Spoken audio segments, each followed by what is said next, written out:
In this guide, I will walk you through how to get sound from a monitor that does not have built-in speakers. Let's get started. If your monitor has no speakers but you still want audio, the first thing to do is check the back of the monitor for a headphone jack. Many monitors include one even if they don't have speakers. If it's there, simply plug in headphones or external speakers to get sound output.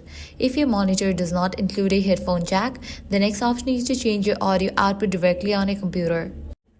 Click the sound icon in the bottom right corner of your screen, then open the output menu and select a different audio device. You can plug your headphones or speakers directly into your computer or laptop instead. If neither option works, you can use HDMI audio extractor.